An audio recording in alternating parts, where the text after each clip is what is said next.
जय शनिदेव, जय श्री कृष्ण। अब तक तो हम सुन रहे थे कि शनि ग्रह वक्री हो गए हैं। लो, अब तो 4 सितंबर से बृहस्पति ग्रह भी वक्री होने जा रहे हैं। 118 दिन के लिए बृहस्पति यानी कि गुरु ग्रह वक्री रहेंगे। दोनों ही ग्रह बहुत विशाल है। इनकी कॉस्मिक रेज हमारी पृथ्वी पे सबसे ज्यादा पड़ती है। तो हमारे जीवन पर क्या इम्पैक्ट होगा इनके परिवर्तन का, आज यही सीखेंगे, यही जानेंगे।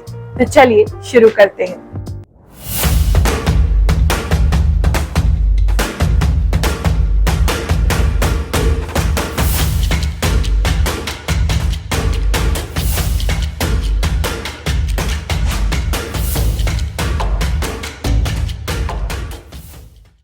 विभिन्न राशिफल के वीडियोस में, अखबारों में, पंडितों के पास, ज्योतिषाचार्यों के पास आप यही खोजते रहते हो, मेरी किस्मत कब बदलेगी। तो चलो आज आपको बता ही देती हूँ कि किस्मत का, गुड लक का सबसे बड़ा ग्रह कौन सा होता है। क्या हुआ, अब तक नहीं समझे? अरे बृहस्पति, जिसे हम गुरु ग्रह भी कहते हैं और इंग्लिश में इसे जुपिटर कहते हैं, यही वो ग्रह है जो व्यक्ति को सबसे भाग्यशाली बनाता है, यानी कि उसके गुड लक को इनहैंस कर देता है, सौभाग्य देता है। तो आज इसी के विषय में हम सीखेंगे। आज वीडियो के लास्ट में हम जानेंगे कि किस प्रकार से बृहस्पति हमारे कुंडली के 5 इंपॉर्टेंट भाव को प्रभावित करते हैं, कैसे उनकी 3 दृष्टियां भी हमें प्रभावित करती हैं, तो उनकी राशि है और एक जिस स्थान पे वो बैठ जाते हैं, यानी कि आपकी पूरी जन्म कुंडली का कंट्रोल बृहस्पति के पास होता है। लेकिन पहले हम जानेंगे गुरु ग्रह का वक्री फलादेश, कैसे वक्री होकर के 118 दिन के लिए आपकी जन्म कुंडली में गुरु ग्रह आपको प्रभाव देने वाले हैं। पहले इस राशिफल को यूज करना समझ लीजिए। ये जो राशिफल है आपकी चंद्र कुंडली पर आधारित है, यानी कि चंद्रमा आपकी जन्म कुंडली में जहां भी बैठा है, जो भी आपकी राशि बना रहा है, उसके अनुसार ही इस राशिफल को देखें। अगर आपको मालूम नहीं है राशि, लगन मालूम है, लगन अनुसार भी देख सकते हैं। अगर आपको दोनों ही नहीं मालूम है तो अपनी नाम राशि के अनुसार ही आप इसे देखें। ये राशिफल ज्योतिष की गणनाओं पर आधारित है और मेरे इष्ट श्री शनिदेव के आशीर्वाद से, उनकी कृपा से मुझे जो भी प्रेरणा प्राप्त होती है वो मैं आपको बताने वाली हूँ। और मुझे पूरा विश्वास है इस कृष्ण दासी के मुख से प्रभु जो भी आपके लिए गाइडेंस बुलवाना चाहेंगे वो आपको इस वीडियो के माध्यम से गाइडेंस जरूर देंगे। साथ ही कहना चाहूंगी, इस राशिफल के साथ साथ जो हमने शनि वक्री का जो राशिफल दिया है उसे भी आप देख लें और दोनों का मिला जुला प्रभाव ही अपने जीवन में एक्सपेक्ट करें।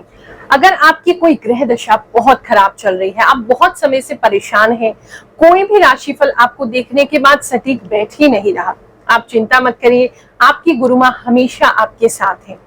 मुझसे जितना ज्यादा हो सकता है मैं आप लोगों की सहायता के लिए आगे आ रही हूँ। हम दिल्ली में फ्री दरबार आपके लिए लगाते हैं। मेरा ये चैलेंज है, पूरे विश्व में ऐसा फ्री दरबार कोई नहीं लगा रहा जहां आपकी जन्म कुंडली देख करके, कोई समय सीमा नहीं है, जितने लोग आते हैं हम सबसे मिलते हैं। हर गुरुवार में आपको समय देती हूँ, निशुल्क बिल्कुल ये दरबार लगाया जाता है दिल्ली में, वहां आप मुझसे मिलने के लिए आ सकते हैं। साथ में कुछ लेकर के नहीं आना है, मात्र एक नारियल जटा वाला जिसमें पानी हो, लाल कपड़े में बांध करके ले आना। वो भी इसलिए मुझे आपसे कुछ चाहिए नहीं, लेकिन जो भी मेरी इतनी वर्षों की सिद्धि है, तपस्या है, प्रार्थना है, प्रभु की कृपा है, वो मैं आप तक पहुंचा सकूं। उस नारियल को मैं मंत्र सिद्ध करके मैं आपको प्रदान करती हूँ या कभी फल सिद्ध करके प्रदान करती हूँ, ताकि आप भी उस ईश्वर की कृपा का अनुभव कर सकें। साथ ही जो व्यक्ति आ नहीं सकते हैं, मैं समझती हूँ बहुत से लोग ऐसे हैं विभिन्न दुनिया के कोनों में बैठे हैं, किसी का जॉब है, छुट्टी नहीं मिल रही है, कोई कहीं बैठा है विदेश में, कोई भारत में ही कहीं फंसा हुआ है, आ नहीं सकते हैं, समय नहीं है, चिंता मत करो। आपके लिए हम एक टोकन नंबर देते हैं वीडियो कॉल पर बात करने का। मैं स्वयं आपसे वीडियो कॉल पर बात करूंगी, 1 to 1 हमारी बात होगी, ताकि आपकी समस्या उस समय कोई ना सुन सके। मैं आपकी समस्या सुन करके आपकी जन्म कुंडली देखने का पूर्ण प्रयास करती हूँ। अब देखो, मजबूरी तो मेरी भी है, मैं भी एक ही हूँ। अगर कोई क्लोन मशीन बन जाए तो शायद गुरु माँ को हम आगे क्लोन कर ले, मुझे आपत्ति नहीं है, लेकिन अभी तो मैं एक ही हूँ और आप है कि लाखों की तादाद में बढ़ते जा रहे हो। मात्र YouTube के प्लेटफॉर्म पर ही देखें तो 23 लाख से ज्यादा लोग उस पर बढ़ते जा रहे हैं। हमारे ये जो नया चैनल है, मात्र 2 महीने में ये 40-42 हजार से ज्यादा इस पे लोग जुड़ चुके हैं। अब गुरु माँ तो एक ही है, सबकी कुंडली देखने में भी समय लगता है, तो इसीलिए टोकन नंबर बहुत अधिक बढ़ चुके हैं। यानी अगर आज आप टोकन नंबर आज लेना चाहते हैं तो लगभग 1500-1600 टोकन नंबर बढ़ चुके हैं। उन लोगों से एक बार बात कर लूं तभी तो आपसे बात कर पाऊंगी। बहुत से लोग परेशान होते हैं, गुरु माँ अभी हमने फोन किया, अभी फोन उठाइए, हमारी समस्या का समाधान कर दीजिए। तो वो भी संभव नहीं है। लाइन से जो लोग आते जा रहे हैं, हम उनकी समस्या सुनते जा रहे हैं, उनको बताते जा रहे हैं, क्योंकि हम ये धन के लिए नहीं कर रहे हैं। इसीलिए इसमें प्राथमिकता नहीं दे सकते हैं कि आपने हमें 10,000 रुपए दिए, या आपने 500 दिए, या आपने 5 रुपए दिए, या आपने 1 रुपया दिया तो मैं आपके साथ कोई भेदभाव करूंगी कि पहले उनसे बात कर लूं। जो भी व्यक्ति जो भी देता है, चाहे वो 1 रुपया दे रहे हैं, 2 रुपया दे रहे हैं, 5 रुपए दे रहे हैं, मैं उन सभी से उतने ही प्रेम से, उतना ही समय देते हुए उनसे बात कर रही हूँ, उनकी जन्म कुंडली देख रही हूँ, उनको उपाय बता रही हूँ। ये जो दक्षिणा है ये भी भंडारे के लिए हम लेते हैं, भंडारे में प्रयोग की जाती है। तो आपके पुण्य कर्मों को बढ़ाने के लिए और बुरे कर्मों का नाश करने के लिए ही हम भंडारे का आयोजन करते हैं। हर महीने करते हैं, महीने में कई बार 2-3 बार भी करते हैं, ताकि आप अपने नाम से, अपने सहयोग से इस पुण्य कर्म का लाभ उठा सके, आपके जो बुरे कर्म है उनका क्षय हो सके और पुण्य कर्म में वृद्धि हो सके। अब जो लोग कह रहे हैं गुरु माँ हम वेट नहीं कर पा रहे हैं, इस समय बहुत परेशान है, आप चिंता मत करो। सुबह और शाम अपने हर बच्चे के लिए, अपने हर शिष्य के लिए, जो भी मेरे पास जुड़ा है, मैं सबके लिए प्रार्थना करती हूँ और पूरे दिल से करती हूँ। चाहे आप मुझसे मिले हो, चाहे नहीं मिले हो, चाहे आप मुझे जानते हो, मैं आपको जानती हूँ या नहीं जानती हूँ, मैं सबके लिए प्रार्थना करती हूँ। जो भी YouTube पे हमसे जुड़ा है, अदर सोशल मीडिया प्लेटफॉर्म से हमसे जुड़ा है, या जो भी ईश्वर में आस्था रखता है, उन सभी के लिए गुरु माँ रोजाना सुबह और शाम प्रार्थना करती है। मैं अपने बच्चों को कभी भी नहीं भूलती हूँ। हमेशा मन में जो भी जप करूं, तप करूं, यज्ञ करूं, पुण्य कर्म करूं, सब कुछ मैं तुम्हारे लिए ही प्रार्थना करती हूँ कि हे प्रभु, जो भी व्यक्ति हमसे जुड़ा है, जो भी भगवान में आस्था रख रहा है, हमारी संस्था में आस्था रख रहा है, उसके जीवन में सुख शांति बनी रहे। और क्यों करती हूँ ये तो मैं भी नहीं जानती कि क्यों करती हूँ, क्योंकि भगवान ने शायद मुझे ही चुना है कि मैं आपकी सहायता करूं। मेरा अपना कोई परिवार नहीं है, ऐसा नहीं है कि है नहीं, लेकिन उनका त्याग मैं 10 वर्षों पहले कर चुकी हूँ। मैं संपूर्ण जीवन अपना आपके सेवा में समर्पित कर चुकी हूँ। बाल पूछते हो बार बार गुरु माँ, बाल क्यों त्याग दिए, बाल क्यों त्याग दिए? हाँ, बहुत लंबे घने बाल थे मेरे, लेकिन मैंने त्याग दिए, क्योंकि मुझे ऐसा रूप चाहिए ही नहीं जो मुझे गृहस्थी की तरफ लेके जाए। मुझे गृहस्थी में जाना ही नहीं, क्योंकि गृहस्थी में चली जाती तो 4-5 लोगों का उद्धार होता, बहुत हो जाता, 10-20 का हो जाता, लेकिन यहाँ लाखों लोगों का उद्धार करने का, लाखों लोगों की समस्याओं का निदान करने का, उनकी सहायता करने का ये सुंदर जीवन मुझे प्राप्त हुआ है। तो इसका मैं संपूर्ण लाभ उठा रही हूँ और वही लाभ आप लोगों को देना चाहती हूँ। अब बाकी देखो, गुरु माँ को भी इतना अगर आपको पावर देनी है, आपके लिए प्रार्थना करनी है, आप लोगों को सहायता देनी है, तो उसके लिए मुझे स्वयं भी तो साधना करनी पड़ेगी। तो जो सेवा के बाद थोड़ा बहुत समय मिल जाता है, अपनी साधनाओं में लगाती हूँ, ताकि मैं और ज्यादा एनर्जी लेकर के, और ज्यादा भगवान से कनेक्ट होके वो सभी आपको आशीर्वाद स्वरूप, ब्लेसिंग स्वरूप दे सकूं। अब आप लोग कहते हो गुरु माँ आप रत्न सजेस्ट करेंगी, पूजा सजेस्ट करेंगी।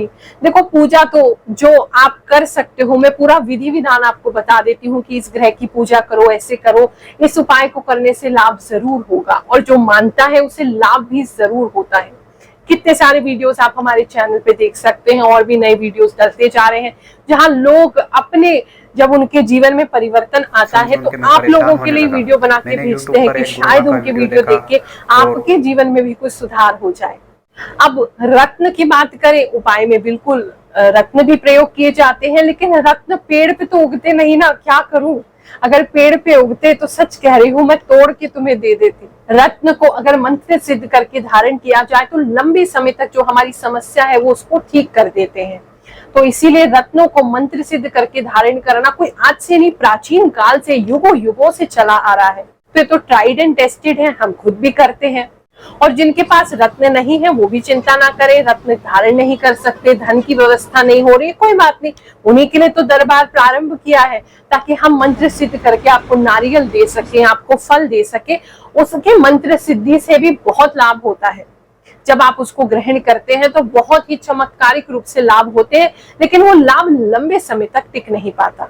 तो हम तो जितना कर सकते हैं अपनी तरफ से अधिक कर रहे हैं।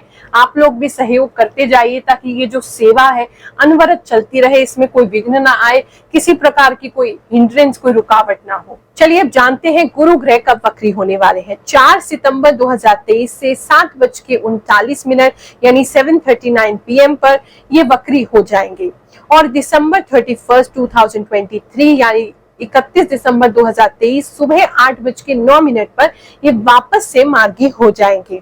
118 दिन के लिए मेष राशि में ही वक्री रहेंगे। और ध्यान देने वाली बात यह है कि शनि ऑलरेडी कुंभ राशि में वक्री है, 17 जून से वक्री हुए हैं और 4 नवंबर तक ये वक्री रहेंगे। कन्या राशि वालों, गुरु ग्रह वक्री होते ही आपके जीवन में भावनाएं बढ़ जाएंगी। आपका दृष्टिकोण भावनात्मक हो जाएगा। जो जातक सिंगल हैं, उसके जीवन में एक नया लव इंटरेस्ट आ सकता है। शादी के प्रपोजल भी प्राप्त हो सकते हैं। इस समय में आपका क्रिएटिव माइंड जागृत होगा। कविताएं लिखना, शायरी पढ़ना, इस प्रकार की चीजों में रुचि बढ़ जाएगी। म्यूजिक सुनना, म्यूजिक बनाना, इन चीजों में भी रुचि ज्यादा होने लगेगी। जो लोग आर्टिस्ट हैं, एक्टिंग करते हैं, म्यूजिक के फील्ड में हैं, थिएटर करते हैं, पेंटिंग करते हैं, राइटर हैं, ब्लॉग बनाते हैं या न्यूज़ एंकर हैं, उन सभी को इस पीरियड में लाभ होगा। इस पीरियड में आप अपने प्रैक्टिकल ब्रेन को थोड़ा विराम देंगे और सपने देखना और छोटे बच्चे की तरह उसके पीछे भागने की प्रवृत्ति में आएंगे। माता से प्रेम सुदृढ़ होगा। गुरु ग्रह वक्री होने पर आप सच्चे मन से जो मन्नत मांगेंगे, माता रानी उसे अवश्य पूरा करेंगी। धन की दृष्टि से समय सामान्य रहेगा। दान पुण्य में रुचि बढ़ेगी। कोई सामाजिक या धार्मिक कार्य का आयोजन आपके द्वारा किया जा सकता है। व्यापार में मन से नहीं, बुद्धि से निर्णय लें, अन्यथा बाद में पछताना पड़ेगा। व्यापार फैलाने का अच्छा समय है। पत्नी या ससुराल पक्ष से धन का लाभ हो सकता है। घर में सुख शांति स्थापित होगी। बहनों से सहयोग मिलेगा, प्रेम बढ़ेगा। कोई नया वाहन खरीद सकते हैं। यदि प्रॉपर्टी की खरीद या बेच करना चाहते हैं तो सोच समझ करके निर्णय लें। खरीदते हुए दाम अधिक मिल सकता है। खान पान पर ध्यान दें, अपच रह सकती है। हो सकता है कि कुछ लोगों का इस समय अनायास वजन या कोलेस्ट्रॉल बढ़ जाए, ध्यान रखें। ओवरऑल इस समय में मानसिक सुकून बना रहेगा। आप इस पीरियड में खुश रहेंगे। दोस्तों और रिश्तेदारों से मेल मिलाप बढ़ेगा। अगर किसी भी परिवर्तन के बाद भी आपके जीवन में कोई परिवर्तन नहीं आ रहा है तो किसी योग्य विद्वान से अपनी जन्म कुंडली एक बार अवश्य ही चेक कराएं। गुरु ग्रह यानी कि बृहस्पति ये सारे 9 के 9 ग्रहों में से सबसे शुभ ग्रह माना जाता है। हमारी जन्म कुंडली को सबसे ज्यादा प्रभावित करता है। सबसे ज्यादा भाव जो काल पुरुष की कुंडली में है, जो कारतत्व भाव कहा जाता है, यानी कि जो नेचुरल सिग्निफिकेटर है, वो जुपिटर ही है, यानी गुरु ही है। इनको 5 भाव, सबसे अधिक भाव और सबसे इंपॉर्टेंट भाव दिए गए हैं। इसके साथ साथ इन्हें 2 राशि दी गई है। मीन और धनु राशि के स्वामी हैं। स्वयं जहां बैठते हैं वहां तो फल करते ही हैं। 3 दृष्टि जहां डालते हैं वहां भी ये फल करते हैं। चलिए अब अपनी जन्म कुंडली खोल लीजिए। उसमें आपने देखना है कि बृहस्पति ग्रह आपके कहाँ बैठे हैं। काल पुरुष की कुंडली में आपको दिखा रही हूँ। इस काल पुरुष की कुंडली के अंदर जो बृहस्पति हैं, जो इनके नेचुरल सिग्निफिकेटर हैं, यानी कि इनको ये कारक भाव दिए गए हैं, यानी इसमें बैठेंगे तो इनके जो कारक हैं, क्योंकि वो तो आपको वैसे ही अच्छा परिणाम देने लगेंगे। सबसे पहला जो कारक भाव बृहस्पति को दिया गया है वो है द्वितीय घर, यानी कि सेकंड हाउस। सेकंड हाउस होता है हमारा सेविंग्स का घर। सेकंड हाउस होता है हमारी धन संपत्ति का घर, हमारे ऐशो आराम का घर, हमारी वाणी का घर, हीरे जवाहरात का घर, सुख को आप कितना भोग पाओगे उसका घर। दूसरा घर इनको जो दिया गया है वो है पंचम भाव। पंचम भाव होता है हमारी संतान का भाव, हमारी ज्ञान का भाव, हमारी एजुकेशन का भाव। हमारी क्रिएटिविटी भी पंचम से देखी जाती है। प्रेम प्रसंग जो होते हैं, आपके रिलेशनशिप कितने सेटिस्फाइंग होंगे, ये भी पंचम से ही देखते हैं। आपका नाम सम्मान कितना होगा। कुछ लोग YouTube पर, सोशल मीडिया पे अपना नाम बनाना चाहते हैं, फेमस होना चाहते हैं। पंचम भाव उसका बहुत इंपॉर्टेंट एक कारक होता है। पंचम भाव अगर आपका स्ट्रॉन्ग है तो आपको YouTube पर या ऐसे सोशल मीडिया प्लेटफॉर्म्स पे नाम पहचान जरूर मिलती है। सक्सेस देता है पंचम में आकर के बृहस्पति है, यहाँ से इनका संबंध बन जाए। ये जो घर है ये सक्सेस का है, तो ये ऑल ओवर आपकी लाइफ में सक्सेस देते हैं। जो भी काम करोगे वो अच्छा होगा, क्योंकि ये पूर्व पुण्य का भी घर है, यानी कि आपने पास्ट लाइफ्स में कितने अच्छे काम किए हैं ये इसी से देखा जाता है, या कितने बुरे काम किए हैं ये भी इसी से देखा जाता है। आपकी छवि समाज में कैसी होगी, समाज में लोग आपको फॉलो करेंगे या आप एक लीडर बनेंगे, या समाज में आपकी एक छवि कैसी निर्माण होगी, आप अच्छे हैं बुरे हैं, लोगों का मत कैसा बनेगा, ये भी पंचम भाव से देखा जाता है। और ये भी कारक भाव है बृहस्पति का। तीसरा भाव जो बृहस्पति को दिया गया है वो है नवम घर। ये घर जो होता है ये सौभाग्य का होता है, गुड लक का होता है, हमारा भाग्य इससे जागृत होता है। ये ट्रैवलिंग का भी है, हमारे धर्म कर्म का भी है। हम कैसी एक्टिविटीज करेंगे, अच्छी करेंगे, धार्मिक करेंगे, आध्यात्मिक उन्नति करेंगे, ये भी यहाँ से देखा जाता है। आपकी यात्राएं कितनी सुखद होंगी, तीर्थ यात्रा कर पाएंगे नहीं कर पाएंगे अच्छे से, ये भी यहीं से देखा जाता है। पूरे जीवन में आप पूछते हो ना बार बार किस्मत कैसे जगेगी, कब जगेगी, ये 9वें घर से ही देखा जाता है, यानी कि आपके 9th हाउस से। चौथा भाव जो बृहस्पति के लिए बहुत इंपॉर्टेंट है वो है दशम भाव, यानी कि हमारे वर्क का, हमारे काम का, हमारे कर्म का घर। हम कैसा कर्म करेंगे, वो घर कर्म हमें कितना फल देगा, यानी इनकम में कन्वर्ट होगा या नहीं, आपको फेम देगा या नहीं, उसमें सक्सेस होगे या नहीं। बहुत से लोग ऐसे हैं जिनके हर काम में रुकावट आती है। दशम भाव देखिए आपका कैसा है।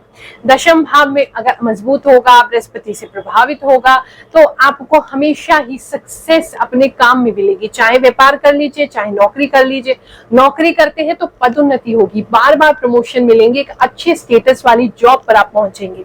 अगर बिजनेस करते हैं तो बिजनेस आपका बहुत फ्लरिश होगा, बहुत दूर दूर तक आपकी ब्रांचेस होंगी, बहुत सारे अलग अलग व्यापार के आपको अवसर मिलेंगे, या ऐसा हो सकता है बहुत सारे मल्टीपल व्यापार भी आपके हो जाएं। बड़े लोगों से संपर्क होना, समाज में नाम सम्मान होना, पॉलिटिक्स, पावर, ये सभी दशम से हम देखते हैं। और पांचवा और सबसे इंपॉर्टेंट कलयुग में जो घर है ये भी बृहस्पति ही इसके कारक है, वो है हमारा एकादश भाव, यानी कि 11th हाउस। 11th हाउस हमारी इच्छाओं का कारक है। हमें क्या चाहिए, कौन सी लग्जरी चाहिए, मिलेगी नहीं मिलेगी, क्या हमारी इच्छाएं हैं, क्या हम मनी को देख पाएंगे, हमारे पास वेल्थ होगा, पैसा होगा नहीं होगा, क्या जीवन में उन्नति होगी, जब मरेंगे तो क्या छोड़ के जाएंगे, सारी चीजें और भोग की जितनी भी सामग्री एकादश भाव से ही हम देखते हैं। साथ ही एकादश भाव बताता है आपके सोशल कॉन्टैक्ट्स कैसे होंगे, क्या आपके कॉन्टैक्ट्स बड़े लोगों से बनेंगे, क्या आपका उठना बैठना अच्छे लोगों के बीच में होगा, ये भी एकादश भाव बताता है। अब बृहस्पति या तो इनमें से किसी घर में बैठ जाए अच्छे होकर के, यानी कि उच्च के होकर के, स्वग्रही होकर के, मित्र के घर में अच्छे होकर के बैठ जाए, या इनकी दृष्टि पड़ जाए इन घरों पर, या फिर इनका जो स्वामी है, इन घरों का जो राशि स्वामी है, राशेष जो है, उसके साथ बृहस्पति की युति अच्छी बन जाए, कोई राजयोग बना रहे हो, तो अपने आप ही ये ग्रह जो है ये बृहस्पति के आशीर्वाद से आपको अच्छा परिणाम देने लगते हैं। अगर बृहस्पति की दृष्टि भी जहां बैठे हैं वहां से 5वें, 7वें या 9वें घर पे पड़ जाए तो भी उस भाव को वो शुभ बना देते हैं। हाँ, इसके साथ साथ बहुत सारे हमें योग देखने पड़ते हैं कि क्या बृहस्पति की डिग्री कितनी है, वक्री तो नहीं चल रहे हैं, अच्छे पोजीशन में है या नहीं, और किसी ग्रह से दृष्ट तो नहीं है, कितनी उनमें पावर है। लेकिन फिर भी बृहस्पति को एक शुभ ग्रह माना गया है, तो हमेशा वो जहां भी जाते हैं बुरी से बुरी अवस्था में नीच होकर के भी कुछ ना कुछ शुभता हर व्यक्ति को प्रदान जरूर करते हैं। तो ये जो 5 भाव मैंने आपके बताए हैं, अगर इसमें बृहस्पति की आपको दृष्टि पड़ रही है, या बृहस्पति बैठे हैं, या फिर बृहस्पति आपके उस राशि के स्वामी के साथ युति बना रहे हैं, अच्छी युति बना रहे हैं, तो अवश्य ही आपको लाभ होगा। बृहस्पति को 2 राशियां दी गई हैं, मीन राशि, धनु राशि। अब ये राशि किन भाव में पड़ रही है वो भी देखा जाता है। तो आप समझ रहे हैं बृहस्पति कितने इंपॉर्टेंट है। 5 तो उनको भाव मिल गए, अब जहां बैठेंगे वहां 3 उन्होंने दृष्टि दे दी, और दो उनके पास राशि हो गई, तो ऐसे करते हुए आपकी पूरी जन्म कुंडली को कहीं ना कहीं कंट्रोल बृहस्पति जरूर करते हैं। तो इनका कुंडली में अच्छा होना बहुत जरूरी है। इसीलिए बार बार कहा जाता है गुरु जरूर धारण करें जीवन में, एक गुरु जरूर बनाएं, क्योंकि गुरु ही बृहस्पति हैं। अगर गुरु जीवन में होगा तो हर जीवन के क्षेत्र में आपको आशीर्वाद कृपा मिलनी शुरू हो जाएगी। अब अगर मान लीजिए आपकी जन्म कुंडली में बृहस्पति ऑलरेडी वक्री है, तो उसके बारे में भी थोड़ी सी चर्चा कर लेते हैं। अपनी जन्म कुंडली को खोलिए, उसके अंदर बृहस्पति या गुरु जहां लिखी है, अगर वहां पे व लिखा है, वक्री लिखा है उसके सामने, या माइनस बना हुआ है, या आपके चार्ट में जहां गुरु ग्रह लिखा है या जुपिटर लिखा है वहां अगर माइनस साइन है, तो समझ लीजिए आपके बृहस्पति वक्री है। अब वक्री बृहस्पति क्या करेंगे? अगर अच्छे हैं तो आपको बहुत हाइट्स पे पहुंचाएंगे, यानी कि बहुत अच्छा समय आप देखेंगे। जब जब बृहस्पति की दशा आएगी, अंतरदशा आएगी, जब जब उनका गोचर होगा, आपको बहुत कुछ मिलेगा। लेकिन बृहस्पति जब जब वक्री होंगे, ये आपको जितना दिया है सब समेट लेंगे। ये इनकी बड़ी खतरनाक एक स्थिति होती है। ऐसे व्यक्ति के जीवन में उतार और चढ़ाव बार बार आता रहता है, यानी कि उसने बहुत कुछ लाइफ में पाया, बहुत सारी हाइट देखी और फिर वो नीचे चला जाता है। लेकिन बृहस्पति सही होते हुए फिर ही उसको बहुत कुछ देते हैं, लेकिन फिर उससे वापस भी ले लेते हैं। ऐसी स्थिति में बृहस्पति को हमेशा आप ठीक करते रहे, उनसे संबंधित उपाय करते रहे, गुरुजनों का आशीर्वाद लेते रहे, संतों की सेवा करते रहे।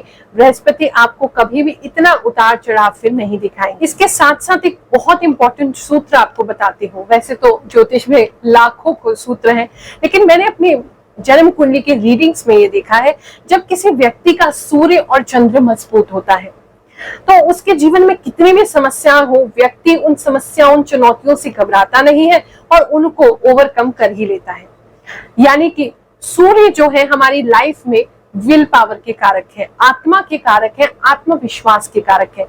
सूर्य मजबूत होंगे तो हमेशा आप में कॉन्फिडेंस बना रहेगा, आप किसी भी चुनौती को हंस करके स्वीकार करेंगे और उसे कंप्लीट भी करेंगे। अगर चंद्रमा साथ में आपका मजबूत है तो ऐसी स्थिति में मन हमेशा आपका फोकस में रहना रहेगा, आप विचलित कम होंगे, इमोशनल स्टेबिलिटी आपकी बनी रहेगी, छोटी छोटी बातों से घबराएंगे नहीं, मन आपका बहुत अच्छी तरीके से किसी भी काम में लगेगा और जिस काम को मन लगा के करोगे उसका सफल होना तो निश्चित है। अगर हाँ सूर्य और चंद्र आपके कमजोर है, जन्म कुंडली में ग्रहण लग रहा है उनको राहु केतु का, तो ऐसी स्थिति में आपको बाकी अच्छे ग्रहों का परिणाम भी नहीं मिलता है। और सूर्य और चंद्र अगर मजबूत है तो बुरे से बुरे जितने भी योग आपकी कुंडली में बन रहे हैं वो उन सबको झेलने के लिए आपको सक्षम बना देते हैं। इसके साथ साथ बहुत सारे राजयोग, योग, कोई दुर्योग या दशा, महादशा, प्रत्यंतर, सूक्ष्म गोचर कौन सी आपकी चल रही है उस समय में, और बहुत सारी ऐसी दृष्टि इत्यादि का कैलकुलेशन किया जाता है, तभी सही प्रकार से हम आपकी पूरी जन्म कुंडली को देख सकते हैं।